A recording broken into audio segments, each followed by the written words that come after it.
Greetings, heroes and Force users, and welcome back to Inside the Tauntaun, a podcast in the multiverse of fandom. Welcome me back. My name is Dino Nicandros, and I'm joined by my very good friends, Alyssa Simmons. Welcome back, Dino. Thank you, Alyssa, and Daniel Dawson. Where have you been? Thank you, Daniel. And today, we are tackling the first 3 episodes. You heard right. 3-episode premiere of The Bad Batch, or The Bad Batch, as we say in America. This is the continuation and the finale of the story of Clone Force 99. And by God, we're Star Wars fans. I don't know who you are or where you came from. I am Iron. I thought they smelled bad. On the outside. Smells like a new car in here. Inside the Tauntaun, this is our opening song. Alyssa, Daniel, Dino, talking nerd stuff, come along. Inside the Tauntaun podcast, please like and subscribe. Hello. Hi. Oh my God, where have you been? Screaming. I missed you. The program So probably completely silenced that whole entire thing that you just did because it was so loud. And thank God. I'm having trouble controlling the volume of my voice. I missed you a lot. Well, I think the fans missed you the most. oh, I got lots of fan mail while I was gone, wishing Obviously. me well. Thank you, all of you. Yeah. But Alyssa and Daniel have been, as you have listened to, because I know you're listening and Yeah. watching, Yeah. Yeah. they have held down the Marvel fort in our last 2 episodes, tackling Echo and What If. I enjoyed both episodes immensely. Thanks. You are entirely wrong on All right. everything, Cool. but that's That for checks another out. day. Oh God, Dad is never gonna Alyssa, like us. Alyssa is not in her home studio. No, Yeah, I'm she's in my her evil lair. still. She literally looks like she's going to. Yeah, it's either how that long have or you- like she's in the like a futuristic version of like the Wizard of Oz, but like the opening scene, like where it's all okay. sepia tone. Oh, and then- yes. Yeah, the whole room Like- is very sepia, actually. Yeah, it's just kind of like yeah. brown and beige in here. Mm-hmm. Very sad. How long have you sad been beige away from babies. home now, Alyssa? Almost 2 weeks. Alyssa, Far From Home. Yeah. Yeah, The musical. with pizza. Mystic. Yeah, Pizza. 2 Mystical weeks, and then pizza. we're here for the rest of this weekend, and then we go to Sacramento. Oh boy. Oh Yeah. boy. How are the shows going? Our audience already knows you're in Mystic Pizza the musical, but we're going to remind them. Yes. Yeah. Yeah. In case they want to Alyssa- see it, they might want to see it. Yes, if you're in the Northern California Whoa. Bay Area region. This chair is going to creak right out of here. Good. You Um, know that's just your hips. I hope not. Oh my God, that's the second Wizard of Oz. Whoa. You know that that old adage, like everybody, like now that I'm saying it, you're just gonna like start listening for it. But there's always at least one Wizard of Oz like reference per day that you will hear. in anyone's life ever? Literally in anyone's life. Yeah. Mm-hmm. I don't believe that. Don't going ask to- me. We're Ask going the to dishes. purposely try. But you've gotten 2 already. We're gonna try to not see them just to prove you wrong. No, don't do that. Oh, please. I mean, I was at home yet. I didn't talk to anybody yesterday. There's no way it happened. You were thinking it. You thought Anyway, I remember asking Anyway. Alyssa a question about her show. it? Yeah, It's right, going right. well. Mystic The first weekend of audiences, like, it was really strange. Like, we couldn't really ever tell if they liked the show until the very, old. very end. Love that. So it was like, I think they're having fun. I don't know. And then at the end, there would be like standing ovations, and we were like, crying. "Oh, okay, I guess they really did like it." So it was a little weird, but they've been more vocal this week, which is nice. That's great. They're singing now. Yeah, they're just fully like singing loudly along with. Not the songs in the show. They're just singing. Just singing their own thoughts. It's an all-skate. It's an all-skate. Gerald, can you pass me the mints? My breath is bad. Hello and goodbye. What is this show about? Oh my god. Mhm. Well, I'm happy that it's going well, and Yes. you know, Yeah. And Chassie and Dundee got to visit on my days They off. So that was did. That's great. super fun and I nice. didn't realize you brought Dunders. Yeah, that wasn't like originally the plan, but flights were psychotic because it was President's Day. Oh, so she drove. So so she decided to drive, and I was like, why don't you just bring him? And this hotel is pet That's friendly, so fun. That's it was great. really fun. Hmm Fun adventure for him. Yeah, he was. Did he do enjoying okay with the himself. drive? Yeah, he likes being in the car. Oh, great. So Lucky. That's awesome. Yeah. no, I don't know. Masha's not into what it. that's like. No. She says, "Fuck She's you, Dad." I mean, not that's what into she the car says. It's just Yeah. the whole I'll time. kill you. I'll kill you in your Yeah. sleep. How are you, Daniel? Oh gosh, I'm good. You know, I'm great. Just Really? living life to the Uh-huh. fullest. It's Oh, been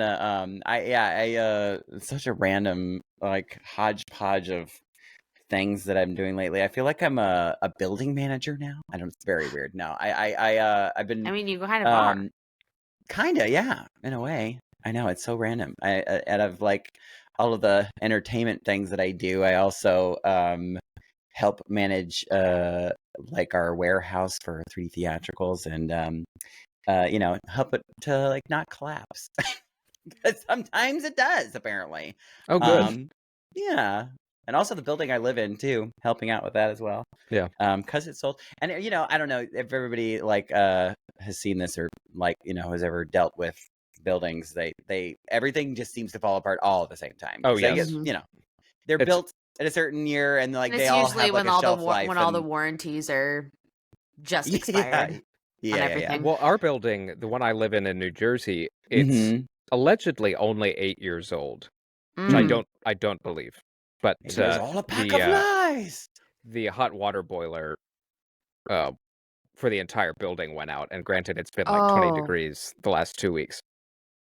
And Oh so my gosh. Veronica and I have been taking, early morning showers like Little House on the Prairie, just boiling water in these giant pots, Oh and then my taking it to the God. bathtub, and Jeez. scrubbing with That lukewarm is That's kinda water. cute, ridiculous. though. But That's it's adorable. allegedly fixed. Well, that's good. But those problems are nothing compared to what the Bad Batch face. There's the transition. That's a great segue. Oh, man. Wow. Yeah, that's That's why I get I paid all bet. those sponsorship dollars. Yeah. yeah. She's getting all of her sponge baths. So, Well, the Bad Batch. Here we are. yeah, the Bad Batch. Are we excited the Bad Batch is back? Yes, Considering actually. our on and on again, off again relationship with it in the past, are we Mhm. excited? Yeah, I mean, I feel like every season there has always been something to be excited about because it's like they're telling a really like cool, interesting story. They just tend to like fill it with things that are maybe not necessary, and I have no doubt that that's going to happen again. I mean, but maybe we'll see, because now that we have like a final, it's a finale, that it might not feel as fillery because they don't have the time. You have for no it. choice but Yeah. to move forward. Yeah. You got to move Yeah. forward with And the every with the main season story. of this show has started off really, really strong. Like Yeah, the first, yeah. I was Yes. looking Agree. back at like our coverage of the other seasons, and like the first couple episodes of season 1 and 2, we were both like, "Whoa, yeah, this is great. This is exciting." Uh-huh. The thing that I'm Yeah, oh my god, excited about, I remember the Kanan like Uh-huh. thing, Yeah, right. and Yeah. there's so many cool things. Yeah, yeah, the thing that I'm most excited about with this season is that it seems like we're going to have a main through line through the entire, like an actual like season arc it seems Yeah. like that. I could Yes. totally eat my words later. But Yeah. particularly with last season, it was like a lot of side quests happening, and then we were like, oh, okay, that's ultimately what this was about. But The episodes with obviously with Roz. what they've set up with, Wait, her name is not these Roz. first I'm three. thinking of Monsters Inc. You're What's her thinking- name? I mean, it's the same character. Sid. Guess Sid. who? Sid, Rita Perlman's character. Yes. Yes, yes. But yeah, I'm excited to potentially see like a actual like full season arc Yeah. to finish this thing out. Not to mention, I feel like they're it seems like they've already started, but the needle threading is gonna be a little more tighter this season as well. What we've talked about really in our coverage of a lot of the Disney Plus shows Mm-hmm. was how they were all going to eventually tie into the main Star Wars narrative. And Yeah. Right. we've speculated, and it's not easy to see the clues of what is actually being done here. And Mm-hmm. again, something we've talked about in the past was what Clone Wars did for the prequels might be what Bad Batch, Mandalorian, Ahsoka, so on and so forth is doing for the sequels. Mm-hmm. Yeah. It's gonna take a few more shows to make those movies good. Well, Apparently. luckily there's a lot of material coming down the bend, so Yeah. And I have to say, since I think that's going to be, maybe I'll speak for myself, but maybe that's the biggest takeaway from the first 3 episodes. yeah, for sure. I'm not mad at how they're approaching this. Yeah. Me either. Because there's something really These are the generals grotesque. we're giving now. Yes, Yeah, we're into there's something generals really. now. Yeah, we're into the generals. Yeah. General thoughts? There's something really grotesque and sinister about the whole plot that if they keep pulling on that thread, I do think it's going to make a big difference in how Rise of Skywalker is eventually received, knowing what went into it, and then you can watch that movie with all of that built-in knowledge, and you go, okay, this doesn't seem so just completely out of left field. Out of nowhere. Yeah. Totally. Yeah. Yeah. This is the somehow. I was really Palpatine. thrilled by these first 3 episodes. Yeah, they were great. I was like on the edge of my seat for almost the whole time. Like I felt really locked in to this. The stakes are super high. Yeah, those are my generals. That's very general. I tend to agree. I mean, I wasn't like literally on the edge of my seat, but I was very comfortable. But I did find myself, I think, not, because in this day and age, I think everybody's on the spectrum as far as like ADD goes in some way, because our attention spans are very, very thin. But I found myself not checking in with my phone as often. I mean, that's like, that says something. It's a good sign. Mm-hmm. Yeah, I think it's a good sign. I was just like very genuinely interested, and also just with the cinematic quality of it too, because like in a 22-minute little short stories, you would think that they'd have to like really rush through some things, but it felt very, especially like the first episode felt very meticulous and Mm-hmm. the pacing wasn't slow per se, but it felt like It was purposeful. Purposeful, Yes. yeah, for lack of a better term. So I think generally I liked it. Well, that's a very good point in it being purposeful, because it creates this environment of Tension. Yeah, tension, claustrophobia, and then kind of there's still this naivete that Omega has. She knows she was kidnapped, for God's sake, and Right. she Yeah. knows she's in danger, but she kind of settles into this monotonous lifestyle, and The rhythm.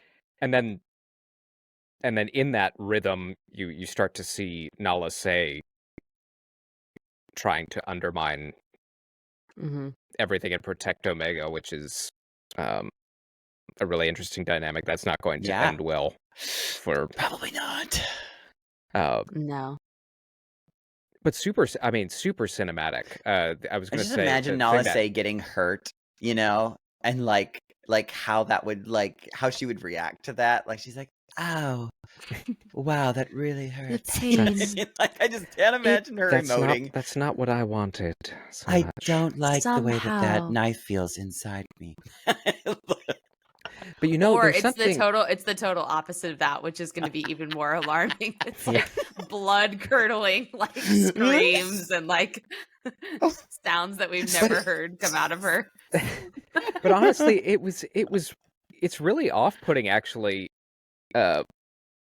She's always been that serene, ethereal. She's always had that kind of quality going back to Attack of the Clones. Yes. But her voice was so, again, different actors, but Different actress, sure.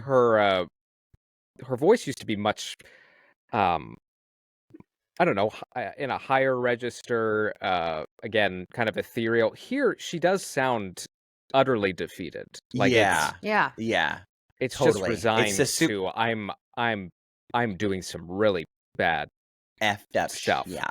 Yeah. And if Mhm. I don't do it, you know. Yeah, she's on a very small, short list of people that like know what's going on. Right. So And- that is a surefire one-way trip. It sounds like because I think that I going forward, for this to be like this sort of mystery in the sequel series, like I guess it's possible there was like a handful of people that kept the secret that long, but like I feel like none of these people are gonna really make it out. No, and okay, speculation time. Just on Let's do that it. particular point, is it because of something the Bad Batch does, or is it something Palpatine does to I think cover the that. tracks? I think that. Interesting. Yeah. I Yeah, can Do there's they a- become a liability? Yeah. I just it's like very... knowing his. Oh, sorry. Go ahead. Oh no, it's just we obviously love the character of the Emperor, and Yeah. it's Voiced by our beloved Dino's Yes. beloved, I should say. featuring the photo right behind Dino if you're watching on YouTube. Seeing this side of the character where, I mean, he usually doesn't ever show his hand, right? There's just a Mm-mm. billion things bubbling underneath, and he's that much of an evil genius. But I mean, yeah, this is just so, it's scary. Yeah. It's scary thinking about A, why he's doing all of this right now, and B, ultimately what we know is going to happen, and that all of these people won't be around. I think that he is probably the one that figures out how to cover, Well, make all of and this go and, bye-bye, you know? and to your Mhm. point, Alyssa, we've never seen Palpatine really put trust in anybody. I mean, Yeah. maybe other than Vader, but if you are into kind of expanded storytelling and you read comic books or books, even he has a contingency Silly. for everybody Mhm. and everything. But it is interesting how delicately he's going about dealing with this, and the fact he has trusted somebody with a secret like that. Like Yeah. I think the cat's out of the bag as far as what Project Necromancer Mhm. is. I think Hemlock is fully aware of what they're trying to accomplish. Well, it's interesting that you say that too, because they were very like purposeful with not showing us what's in the container. Yeah. You know what I mean? Like Yeah. there's at least two things that I can imagine that it is. But what if it's not either of those things? Because I think that I think the easy like guess would be that it's just a clone or a mini me of a Palpatine. And then the other would be that it might be an early version of Snoke, maybe. Well, a third option, Yes. because we're about 50 years on from, or 50 years prior to Force Awakens. Right. So That's a lot of years. 52 years maybe from Rise of Skywalker. Yeah. It is around this time where Rey's father is born, and the Rise of Skywalker introduced the narrative that Rey's father is a Palpatine clone that is not Force sensitive. Wow. Right. And Isn't that interesting? you start to. I'm not saying it is specifically that, but Oh, sure. but any and all of those answers are correct because they do eventually happen. Right. But really, really creepy when you consider that they're running all of these tests using clones, but clone children. Yeah, there's Ooh. something extra menacing about that, obviously. Yeah, it's Nazi. like lecherous in a way. Like, Yes, we're back it to is like we're space Nazi. full-blown space Nazis. Yeah. Yikes. And not to mention too, with like a twinge of witch, like necromancy, spooky magic. It's so I wondered if you kind of gathered, like, when they walked into the Project Necromancy room, that they didn't just like decorate it all cute with like red runes everywhere. Like, it's like very purposeful, Sterile. Well, yeah. I wondered if because it does look like there's these sort of Sith like runes all written all over the floor. Like, it feels like they were like, maybe Palpatine was very involved with the creation of this like room, so that it had to be a certain way in order to, like, he's like, you provide me with the body, I'll provide you with the soul. You know what I mean? Yeah. And that's like, he has to do his dark Sith magic and they're doing the science. Like, I don't know the science, you do the science part, I'll do the fucking Sith gross shit. And it does raise the question, speaking of Palpatine's trust in others, so we know by the time we get to The Mandalorian Season 3 that the Empire is actively still working on Project Necromancer. Right. My question... Oh, yeah, because we heard about this in we Mandalorian. got that in Mando Season 3, right? Right. 3? Yeah. Right. And the Shadow Council, right? Yes. General Hux of the First Order, his father is at the time of The Mandalorian running Project Necromancer. My question is, his father was not a spy that we know about. No. Do all of these officers know that Palpatine's a Sith Lord, or is as far as they know, they're cloning Palpatine just for the purpose of having leadership? Like, does that question make sense? Like, do they understand that what's actually happening here is the Sith alchemy portion of it? Right. Like, do they understand that's who he actually is? Because I can't imagine many people, if any, besides Anakin and a couple of others, know that he's like the leader of the Sith. The Sith Lord, yeah. I think it's probably for just like the leadership, government purposes. Probably. Their knowledge of it. Yeah, I don't think that anybody like outside actual Sith people would. I do think that would kind of, information. If that is by design, I do think that would kind of help, again, the narrative jump that kind of takes place when the First Order is kind of blindsided by, like,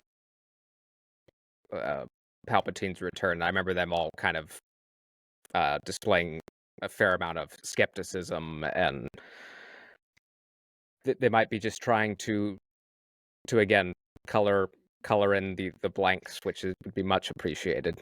But yeah, it's just interesting because, like, I like, for the purposes of him keeping that part of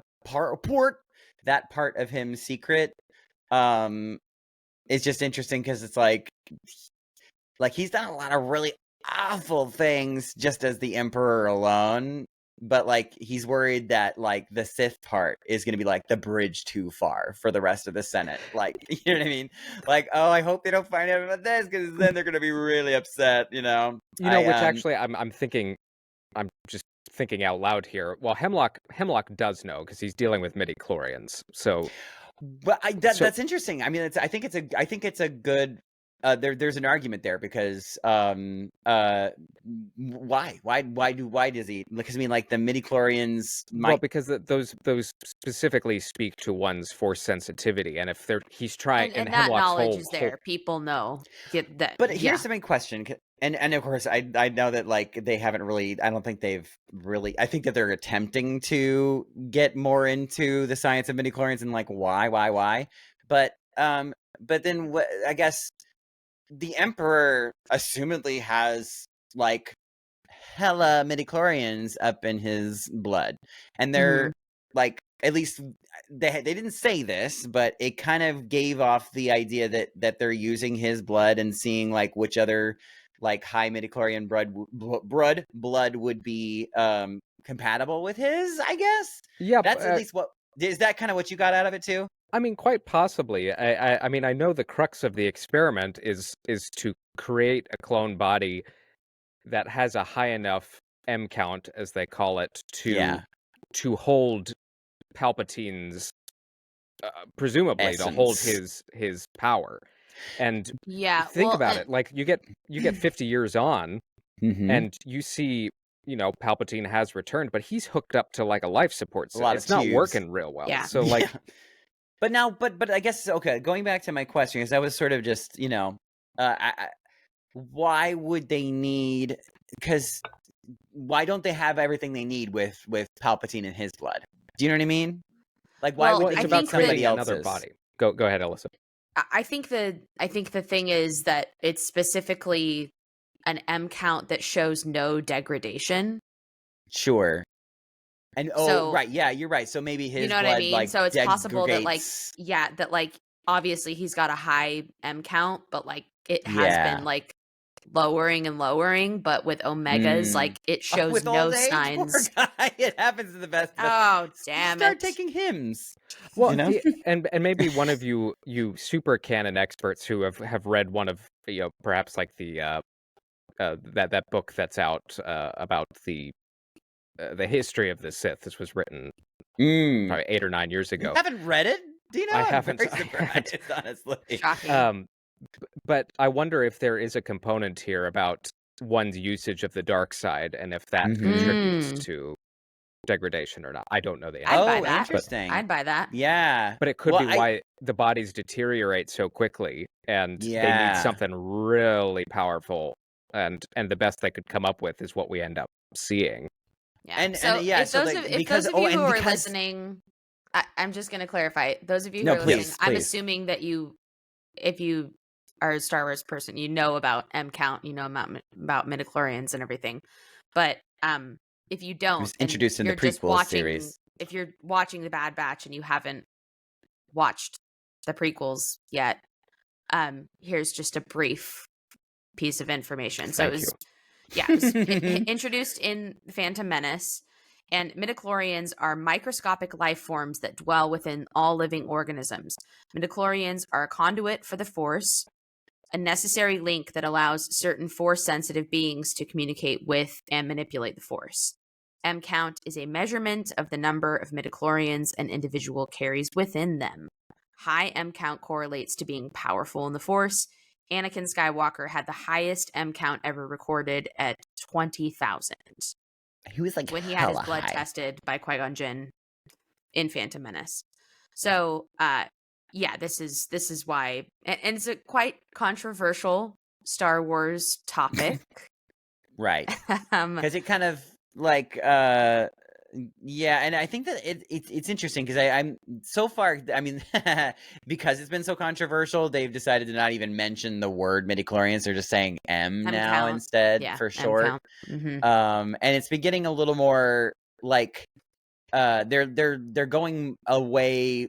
Like they have not mentioned the fact that they're like living beings like living within organisms. Like, that's kind of been left to the wayside. Right. Not saying that they're like retconning it per se, but it feels like they almost kind of want us to forget about it. Like they want. Well, you know they're what? like, I mean, yes, to a degree, but I don't think they would be emphasizing it this much if Yeah. they At wanted all, us if to they forget wanted us about it. to forget. well, for sure. certainly, But but just I think maybe the original description of it. I mean, But also, and George Lucas had said this, but Dave Filoni expanded on it. There's been a lot of hemming and hawing about who can use the Force, and I know this subject was brought up with Sabine Wren and Mhm. Ahsoka when we find out she's Force sensitive, and that made a small but very verbal part of the Star Wars fandom upset. Mm. And even it goes back to Ryan Johnson and how the last shot of The Last Jedi was with the little the child. seeming, the stable boy, proving Force sensitivity. But really what George Lucas and now Dave Filoni have said is anybody can use it, but everybody has varying degrees of... It's a spectrum of of- midichlorians. Well, yeah, no, but it is, though. Of And- biological abilities. of biological ability. And yes, some of it is hereditary, and some are going to be more naturally attuned to tapping into the Force and Mhm. using it than others. But it's accessible to everyone, and I don't But what's hate that idea. No, I don't either. I have two things. First of all, finishing up what I was thinking about before about the degradation of the midichlorians over time. This might also be a reason why they're looking to younger, Yes. like kids, because Mhm. they're thinking, I need a vessel of blood that's going to last like longer than 50, 60 years. You know what I mean? So that I can come back in 60 years and take your blood and like make my clone kind of thing. Is that kind of Yeah. ish? No, I think so. totally buy that. I think that makes absolute sense. Yeah. So they're gonna try to keep Omega, around as long as they can, so that she can be. When they find out she is Force sensitive at the end, or at least to some degree at the end of episode 3, I mean that set off alarm bells in my brain, because I was like, oh my god, No, she's got to be does the alive. potential exist where Omega, Boba Fett, and Rey all have something in common? I know, it's pretty like wild. It's just kind of like, I know, Yeah. but so Yeah. you Brain brought me is to my fried. question number 2, and that's a good transition. So the other these clones all come from the same, Jango gene Fett. pool. Yeah. Yeah, from Mhm. Boba Fett or Jango. Sorry. So but they all have varying amounts of M count. midichlorians. Mhm. Yeah. So yeah, I guess that also raises another questions about midichlorians. And I know like, where you're going, and I have no idea, Yeah. understanding. Because if they come from the same, The same exact genetic marker, how is that happening? So I mean, obviously something in the cloning process or something. isn't exactly, you know what I mean? They're not an exact duplicate. But yeah, I guess if they're like if they are living beings that live within you, like how are they transferred? lives then? in Like, you. Oh boy. on the way.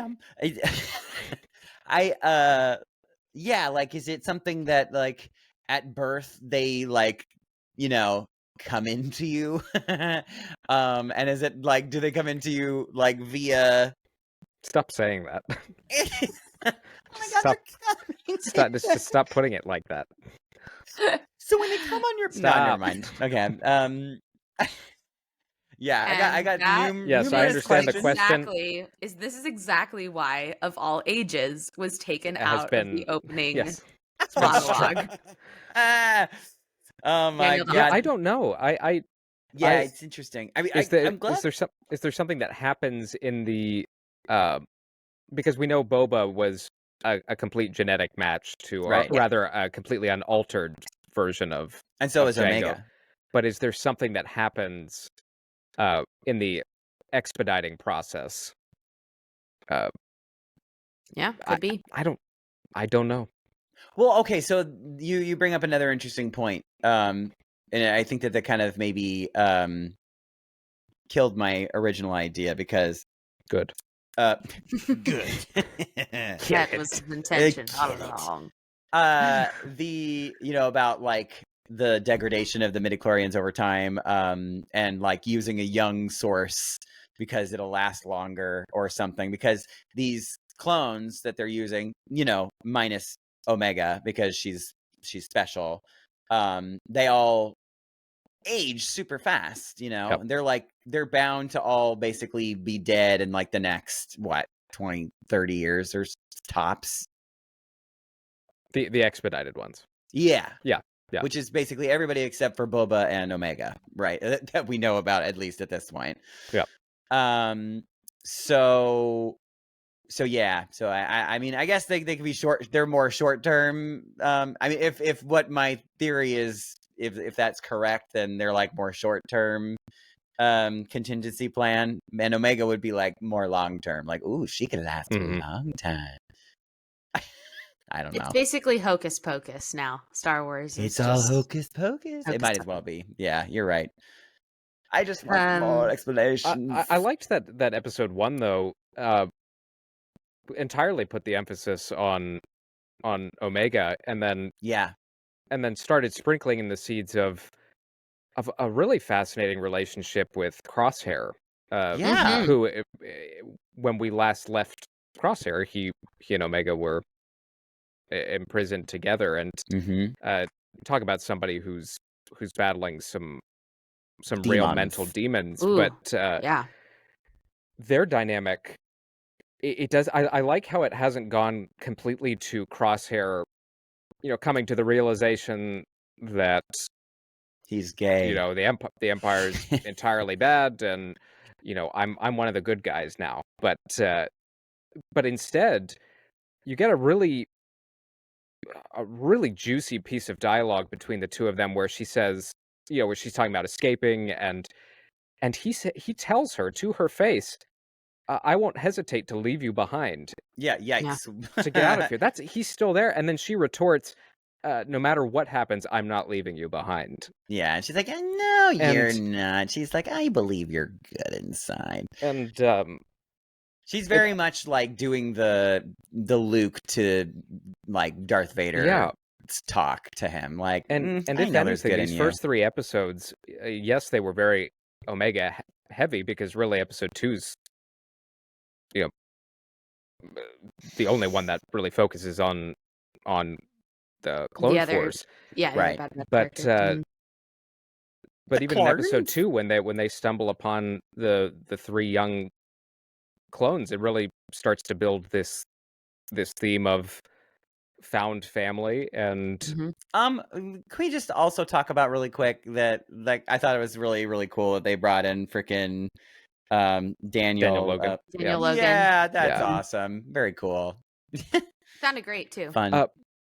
Yeah, so great.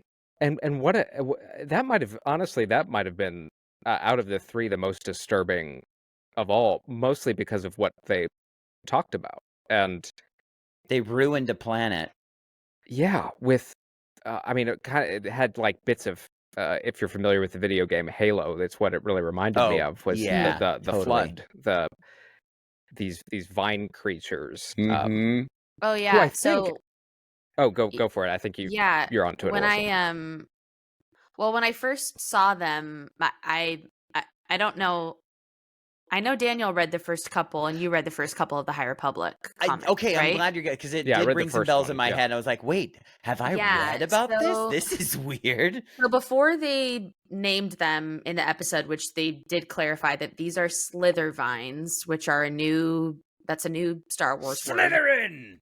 word. But in Devil the snare. High Republic comics, there's a carnivorous plant called Drengir. And Drengir is really scary because it actually, not only is it just like a carnivorous plant, it has the ability to fully corrupt minds and people, and it has psychic abilities. So it like isn't it like actually like sort of an embodiment of the Sith, sort of too? So right?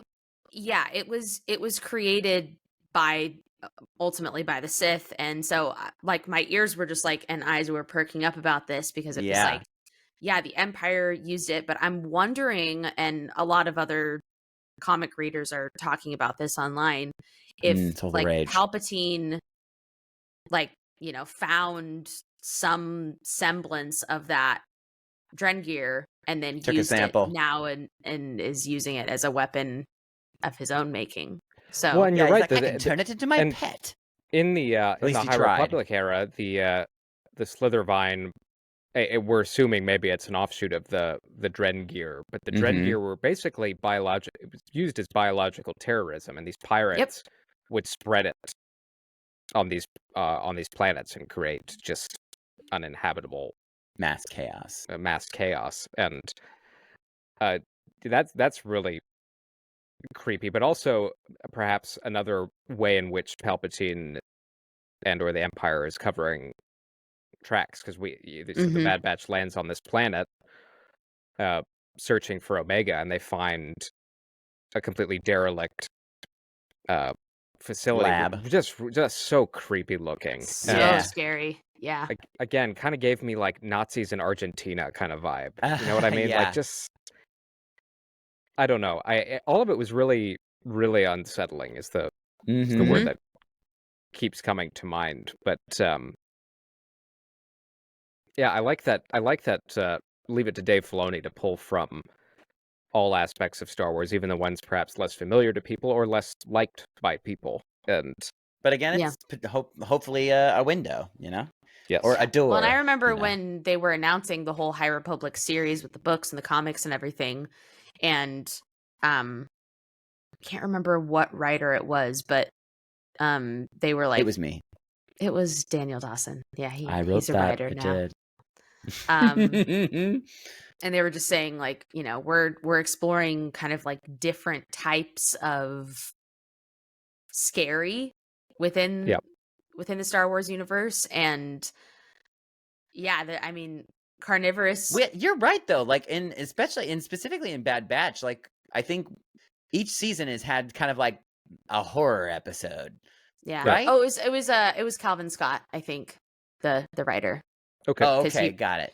Yeah, and he was just like, that was like a really important thing that sort of, in whatever way all of the different comics are, because the High Republic comics are really great. Like if you would like to get into they are good. At Star least Wars the ones I comic have reading. read. And if you get into, I haven't read the kid ones though. Yeah, those are cool because they're all different parts of the galaxy as these same events are happening. So it's really cool to kind of like read them simultaneously. There's a lot of connective tissue. Well, to go back, I mean, since you're on this point, I want to go back to something else Palpatine and Hemlock were talking about. So he says, I have need for such larger scale applications. So Hemlock wants to talk about what he's immediately been working on, which is he was talking about basically upscaling the technology to create I don't know, fill in the blank, weapons of some kind. Yeah, I mean, and who he's like, knows? I absolutely have use for that, but that's not what I want to talk about today. But and is there a world what where is that?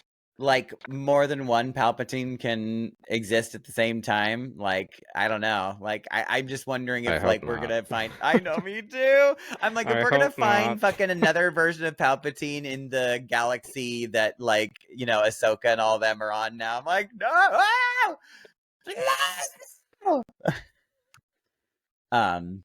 I don't think so, but never say never. Yeah, probably not. Never say never. I know you're gonna do it. It would be I could see, like, you know, one of his, you know, they could easily do they might be building towards one of his like experiments gone wrong that's been laying dormant for, you know, so many years. Well, and we've already seen the Clone Wars kind of hinted at this, that the whole arc about the Zelo Beast. Zelo Beast, to remind me what that is. Remember the giant? What does it look like? It's not a snake. It's Maybe I can. I'm trying to Google it. think of the equivalent, but remember it gets let loose in on Coruscant, and it's Mhm. uh, How do I not remember? but we that? find out in the Bad Batch. Was it season 2 where we find out they were cloning the Zelo Beast? Yes. Was it Bad season 1 or Batch season season 2? 2. I know it showed up in the Bad Batch at some point. But I mean, yeah, that is the surest example of I have a the bad feeling about this. monstrosities Oh, there. that thing Mhm. with the really long, like finger, like 3 finger, like Yeah. what a weird looking thing. That's right. I forgot all about that thing. But yeah, they've attempted cloning Reptilian. on that. Yeah, it was in Rebels too. The Zelo Beast. Mhm. Yes. Mhm. Mhm. Um, Yeah, this yeah, like sort of sentient being, semi-sentient, I guess. Yeah, according to Wikipedia. semi-sentient reptile. Semi-sentient. That's just like me. it is just Semi-sentient. sentient enough to be on this podcast. That's right. It's a low threshold, admittedly. Listen. But I do enjoy that we're kind of getting to the point with, as we talked about at the beginning, the point with the Bad Batch, specifically the point of their Oh. like I don't know, the whole justification for Their them whole having their story. own series. Yeah. Yeah. Yes. Which And, to be I honest, even- last season I wasn't yeah, I wasn't Convinced. entirely wasn't sure totally there. No, if we needed but even this some to of the carry commentary. on. Up until now, it's felt like they were what's the word I'm looking for? They were kind of like a it's a story about these people, but like the things that are happening around them are like the important parts. We're just following them because they're kind of like the spoon that's holding the important nutrients. Yeah, but I do hope they dig a little bit more into again, episode 2 is what does this, when they kind of take on the surrogate father roles to Mhm. these 3 young clones. It- they really start to unpack the idea of you don't have to go on being what you were made to do. And Yeah. and they tell the kids, like, we think this is going to be a team up moment with these kids, like we're going to take them under our wing and we've added to the squad, but instead They're they taking said we're them going to to take that you to Pabu, I think is that island the that island Send you to the planet. island. And I loved the that kids episode can last season. That was like one of my Yeah. favorite, that island episode. Locales. Cool. Well, telling the kids, our job isn't done yet, but you get a second chance at, you don't have to be an experiment, you don't have to be a soldier, you don't have to be any of that. And and you have time to figure that out. It's not. and I think that's a Yeah. really valuable commentary in Star Life. Wars in general, and I'm glad that we're finally Or in real life, even. yeah, absolutely. But it Well, it's just too ties late back for in, you, but You're it's right. too late you're for right. you You're being the right. semi-sentient. Um, Uh, but that's always been the crux of Star Wars, has been family, either biological or found, and then I think the second, or you could argue the biggest theme being you don't have to stay what you are. mhm. Yeah. If they keep on that thread and don't do any Mystical video weird game stuff. side quests just for the Mhm. sake of it, then I think this is going to I have land high the hopes There's plane. definitely a that- poignant message to be made for sure. Yeah. Yeah. I What have were you gonna high say, hopes Alyssa? I'm that they're sorry. gonna. I just have high hopes that they're gonna carry it through this full complete arc. I do rounding too. out the I series. do have hope that they're gonna land the plane. And these, at least the first 3 episodes, have given me hope for that for sure. So we've got the next episode coming out next week, Yeah. February 28th. and How many episodes are in this season? Oh, I don't remember There are actually. 15. Dang. Well, that we've always kind of 15. complained about that, but hopefully Yeah, this last one... season, the first and second season were 16 episode counts. Right. There will be 15 for this, but our next I imagine, episode well, is because the called... first episode was actually fairly long. It was like, I think it was like a It was, full yeah. 30, wasn't it? It was close to a 30, Yeah. maybe like Which 27, is 28 good, because minutes. again, it was that pacing that was so important, and like the I loved the use of the, she would wake up with the dripping sound, which is kind of just like this sort of like tick tick tick, and then they have like the blood like mixture device that kind of looks like a clock that, like, it's like, oh, it's at 9 o'clock, you don't have much time left. Like, it was a cool like way to show a passage of time, like, again, building that tension and the subplot, or not really a subplot, I think it's going to be quite a major plot, that going back to season 1, what I always thought was going to be the end game before they introduced the cloning aspect was what happens to the clones that gets them completely phased out of the Empire, and is that finally going to come to a head? And maybe we start to see it a little bit even with Omega's relationship with Emery Carr, who we find is another, is essentially her sister. It is her sister, biologically speaking. But we start to see the cracks even there. Somebody who seems kind of devoid of emotion at first, by the end of this little 3-episode arc, is already starting to look out for Omega. She gives her back gives her toy back. Right. There's glimmers for sure. And I don't know. None of that speaks to that's a kind of quiet Omega's resolution, like superpower. Like that. I think her high midichlorian count is just it just her way to sort of she's got a high charisma check if you play Dungeons and Dragons. It's infectious, her empathy. I think.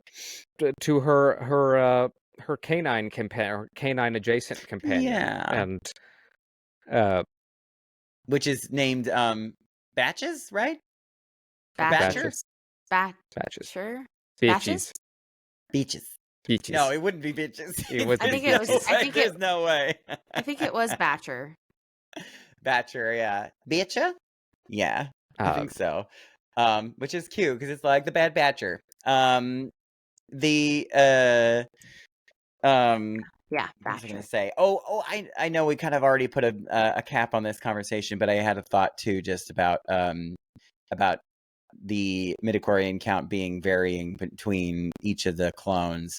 But just the fact alone that we have this bad batch of clones, that all have their own special like thing that they do. Like one of them's really good at tech, one of them's a sharpshooter, like there is a world where there is some kind of like genetic, whether it's some kind of a mutation or I get they've already sort of built this part of the show,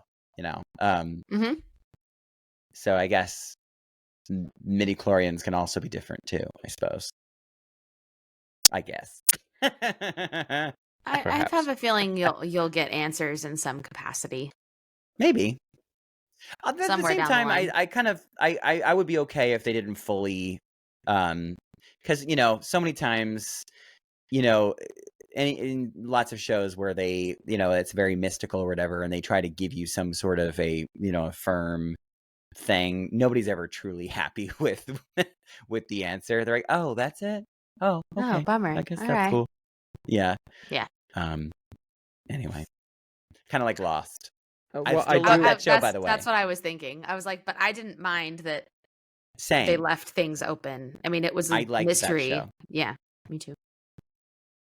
I do hope by the end of this, one way or another, Hemlock gets a bullet in the head or a laser bolt in the head. But Oh Oh, yeah, I want something he's a little more very bad. devastating. he- Yeah, he's bad among bad. yeah. What? Yeah, a maybe he gets jerk. like completely consumed by the slither vines or Drengir or something. In Here's hoping. ripped apart, like Cool ripped limb from limb. way. Yeah. Mm-hmm. All right, But still well, kept alive somehow. You know what I mean? Like ripped limb Just from limb, forever. but still. just just dangling with his guts out for as long as possible.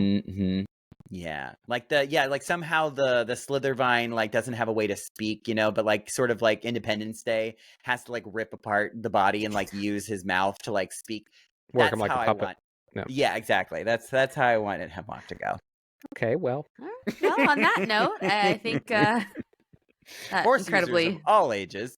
violent note. You don't think that's how they're going to end this in the cartoon series built for kids? No. All right. Never well, know. Never know. We'll see. All right. Well, anything else that you two want to say before we go away?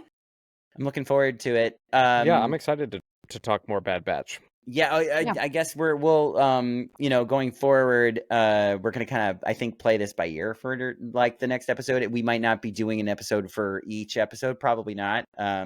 But we'll keep you updated. So make sure you're subscribed and also are checking our Instagram so you know when we're doing our next episode. Yes.